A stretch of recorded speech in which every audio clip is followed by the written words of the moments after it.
என் அன்பு குழந்தையே, இப்பொழுது நான் உனக்கு சொல்லப் போகும் விஷயங்களெல்லாம் இனி உன் வாழ்வில் உனக்கு பயன்பட போகின்றது. உனக்கான நல்லது நடக்கப் போகும் சமயத்தில் இது எல்லாம் மனதில் வைத்துக் கொண்டு உன் வாழ்க்கையை நீ வாழ ஆரம்பித்தால் எல்லாம் நன்மைகளாகவே நடந்து முடியும். அதற்காகத்தான் சொல்கின்றேன். சொல்வதை முழுவதுமாக கேட்டு தெளிவாக புரிந்து கொள் என் செல்லமே. உன் வாழ்விலும் வாழ்க்கையிலும் குடும்பத்திலும் ஏதாவது ஒரு பிரச்சனை என்று வந்துவிட்டால் அதை பேசி தீர்க்கப்பார். பேசி பேசியே பிரச்சனைகளை வளர்க்காதே என் செல்லமே. இனி என்ன நடக்க வேண்டுமோ அதை பற்றி யோசித்து பார்க்க வேண்டுமே தவிர நடந்து முடிந்ததை மீண்டும் கிளறி கிளறி தேவையில்லாமல் எந்த பிரச்சனைகளையும் வாழ்க்கையில் இழுத்து கொள்ளாதே.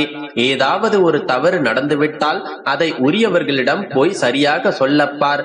ஊரெல்லாம் சொல்லி யாருக்கும் அவமானத்தை தேடிக் கொடுக்காதே. நல்லது நடக்க வேண்டும் என்று நீ நினைத்தால் அதில் மன உறுதியோடு இரு. தேவையில்லாமல் பிடிவாதம் பிடித்து நடந்தே ஆக வேண்டும் என்று உன்னுடைய குடும்பத்தில் யாரையும் தொந்தரவு செய்யாதே. என்ன நடக்க வேண்டும் என்பதை விவரமாகவும் தெளிவாகவும் பேசி பழகு. வீண் வார்த்தைகளை யாரிடமும் பேசாதே என் செல்லமே. ஏதாவது ஒரு பிரச்சனையோ தவறோ நடந்துவிட்டால் அதற்கான தீர்வை மட்டுமே நீ விரும்ப வேண்டுமே தவிர யாருடனும் சென்று விவாதம் செய்யவோ தர்க்கம் செய்யவோ வேண்டாம். அது நேரம் காலத்தை மட்டும் வீணடிக்காது. உன்னுடைய லட்சியத்தை நீ அடைவதையும் தாமதப்படுத்திவிடும். மனிதனின் வாழ்க்கையில் எல்லோருக்கும் ஏதாவது ஒன்று லட்சியமாகவோ கனவாகவோ இருந்துதான் ஆக வேண்டும். கனவோடும் லட்சியத்தோடும் வாழும் என் பிள்ளைகளுக்குத்தான் நான் முதலில் துணையாய் வந்து நின்று அவர்களின் விருப்பத்தை நிறைவேற்றி கொடுப்பேன். ஆனால் அதே நேரத்தில் கீழ்த்தரமான தந்திரங்களை செய்தோம் தேவையில்லாத செயல்களாலும் இந்த உலகில் மகத்தான எதையும் பெற்றுவிடலாம் சாதித்து விடலாம் என்று நினைக்க வேண்டாம். நல்ல செயல்களின் மூலமாக கிடைக்கும் விஷயங்கள் தான் எப்போதும் நிலையானதாக இருக்கும். உன் உடல் நோயில்லாத நல்ல ஆரோக்கியத்தை பெற்று எந்த கவலையும் இல்லாத மனதில் சந்தோஷங்களை சுமந்து கொண்டு மற்றவர்களுக்கு உதவி செய்து இன்பமாக வாழ வேண்டும் என்பதுதான் எனது ஆசை. உன் பெருமாள் அதற்காகவே உனக்கு துணையாக இருப்பேன். உன் வாழ்வில் நடக்கும் ஒவ்வொரு காரணத்திற்கும் ஒவ்வொரு விஷயங்களுக்கும் ஒரு காரணம் உண்டு என்பதை புரிந்து கொள். காரணம் இல்லாமல் எதுவுமே உன் வாழ்வில் நடப்பதில்லை. நான் சொல்வதை நன்றாக யோசித்து பார். இப்பொழுது நடக்கும் எல்லா விஷயங்களும் இனி நடக்கப் போகும் விஷயங்களுடைய அல்லது ஏற்கனவே நடந்து முடிந்த விஷயங்களோடு சம்பந்தப்பட்ட ஒன்றுதான். யாரையுமே எதிரியாக நினைக்காதே என் செல்லமே. இல்லாவிட்டால் உனக்கு நீயே துன்பங்களை தேடிக்கொள்வாய். எதிரிகள் என்ன நினைப்பார்கள், என்ன யோசிப்பார்கள், நம்மை பற்றி எப்படி யோசிப்பார்கள் என்று அதே சிந்தனையாக நீ இருந்து உன்னுடைய நிம்மதியை நீ தொலைத்து விடுவாய். யாரையும் எதிரியாக நினைக்காமல் நீ முன்னேறுவதற்கு என்ன செய்ய வேண்டுமோ அதை மட்டுமே சிந்தித்து செயல்படு. நீ முன்னேற வேண்டும், நீ ஜெயித்து காட்ட வேண்டும் என்று நீ நினைத்தால் உன்னுடைய எண்ணங்களில் எப்போதும் நல்லதை மட்டுமே விதைக்க கற்றுக்கொள். ஏதாவது ஒரு கொள்கைகளின் பிடிப்புடனும் விடாமுயற்சியுடனும் நீ நேர்மையான செயல்களை செய்தால் உன் வாழ்வில் எல்லா துன்பங்களிலிருந்தும் நான் உன்னை விடுவிப்பேன். உன்னை ஒருவர் தவறாக புரிந்து கொண்டார் என்றால் அவர்களை பற்றி நீ தவறாக யோசனை செய்ய வேண்டாம். மனிதர்களுக்கு உள்ள மனோபாவமே இதுதான் என்று நீ முதலில் புரிந்து கொள். எல்லா மனிதர்களும் ஒரே மாதிரியாக இந்த உலகில் இருப்பதில்லை என் செல்லமே. உன்னை போல நல்ல குணம் கொண்டவர்கள் யார் என்று நீ தேடி பார்த்தால் மிகவும் அபூர்வமாக ஓரிருவர் தான் இருப்பார்கள். அப்படி ஒவ்வொரு மனிதர்களுடைய மனோபாவமும் வேறு வேறாக இருக்கும் போதே நீ எதிர்பார்த்தது போல் யாரும் இருக்க மாட்டார்கள் என்கின்ற உண்மையை ஏற்றுக்கொள். அழிய போகின்ற பொருள்களின் மீது அழியா பற்றுக்கு அலைப்பாய்ந்து கொண்டிருக்கும் மனம்தான் மனிதர்களின் மனம். அப்படி அலைபாய்ந்து கொண்டிருக்கும் மனதில் நல்ல விஷயங்களும் தோன்றும், கெட்ட விஷயங்களும் தோன்றும். நல்ல எண்ணங்களை செய்தால் உன் வாழ்வில் நன்மைகளாகவே நடக்கும். உன்னுடைய எண்ணங்களால் தானே உன்னுடைய வாழ்க்கை கட்டமைக்கப்பட்டுள்ளது. உன் எண்ணம் போல் வாழ்க்கை என்பதற்கேற்றார் போல உன் வாழ்க்கையை நீ வாழ்ந்து கொண்டிருக்கின்றாய்.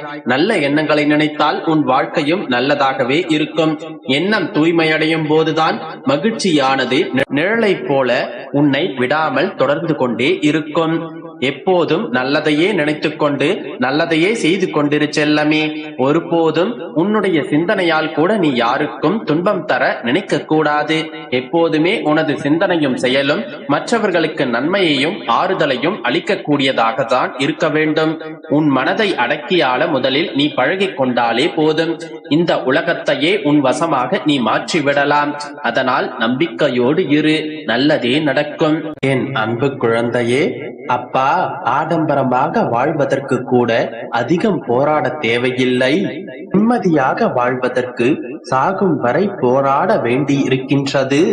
நான் உன்னுடன் தான் இருக்கின்றேன், பயப்படாமல் இரு என்று சொல்கிறீர்களே, கூடவே இருந்து கொண்டு நான் படும் கஷ்டங்களையும் துன்பங்களையும் நான் சிந்தும் கண்ணீர் துளிகளையும் வேடிக்கை மட்டும்தான் பார்த்து கொண்டு இருக்கிறீர்களா? என்னுடைய கஷ்டங்களுக்கு ஒரு தீர்வே கிடையாதா என்று கேட்கின்றாய். மகளே, இப்போதும் நான் சொல்கிறேன், நீ கவலைப்படாமல் இரு. நான் உன்னுடன் தான் இருக்கின்றேன். உன்னுடைய வாழ்க்கையில் வரும் ஒவ்வொரு சோதனைகளும் துன்பங்களும் உனக்கான ஒரு பாடங்களை கற்றுக் கொடுப்பதற்காகவே வருகின்றது.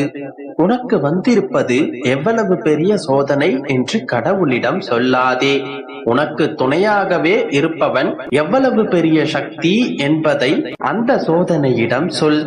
விமர்சனங்களை கடந்துவிடு, பாதை தெளிவுறும். பிறரின் எண்ணங்கள் நீ அல்ல. இருப்பினும் அலாதி கற்பனை உன்னை மெருகூற்றும். பல சமயங்களில் மெழுகாய் கரைந்து உருகாதே, சிதைந்து சிற்பமாய் மாறிட கற்றுக்கொள். குழந்தையே, உன்னிடத்தில் இருக்கும் மிகப்பெரிய பிரச்சனை என்னவென்று தெரியுமா? அளவுக்கு அதிகமான அன்பை பிடித்தவர்களிடத்தில் காட்டும் பொழுது சில நேரங்களில் அவர்களுடைய வெறுப்பிற்கும் கோபத்திற்கும் ஆளாகி விடுகின்றாய். கலங்காதே, யாரும் உன்னை நேசிக்கவில்லை என்று கவலை கொள்ளாதே. உன்னை நேசிக்க உன்னுடைய அப்பா நான் இருக்கின்றேன். உன்னுடைய கருத்தை கடுமையாக யாராவது விமர்சித்தால் சிறிதளவும் கோபப்படாமல் பொறுமையோடு இரு. அவர்களுக்கு பொறுமையாக பதில் சொல்லும் மனப்பக்குவத்தை வளர்த்துக்கொள். என்ன நடந்தாலும் எதை இழந்தாலும் அதை கண்டு சோர்ந்து விடாதே. விரைவில் நீ இழந்ததை அனைத்தையும் திரும்ப பெறுவாய். இப்படி நடந்து விடுமோ என்று பயப்படும் அளவிற்கு வாழ்க்கையில் எதுவும் நடந்து விடுவதில்லை. அதனால் பயந்து நேரத்தை வீணடிக்காதே. அஞ்சு நடுங்கிக் கொண்டிருப்பவனால் சிறிய குட்டையை கூட கடக்க முடியாது. எதற்கும் அஞ்சாமல் துணிந்து நில். வெற்றி என்பது ஒரு மனநிலை. வாழ்க்கையில் வெற்றி பெற வேண்டுமென்றால் அந்த மனநிலையை நீ உருவாக்க வேண்டும். அப்போதுதான் நிச்சயமாக நீ வெற்றி பெறுவாய். விரைவில் உன்னுடைய கஷ்டங்களுக்கு முற்றுப்புள்ளி நான் வைத்து விடுவேன். என்னுடைய பிள்ளையே, நீ சுபிட்சமாக வாழத்தான் போகின்றாய். இது உன்னுடைய அப்பாவான என்னுடைய சுப வாக்கு. நிச்சயமாக என்னுடைய வாக்கு நிறைவேறும்.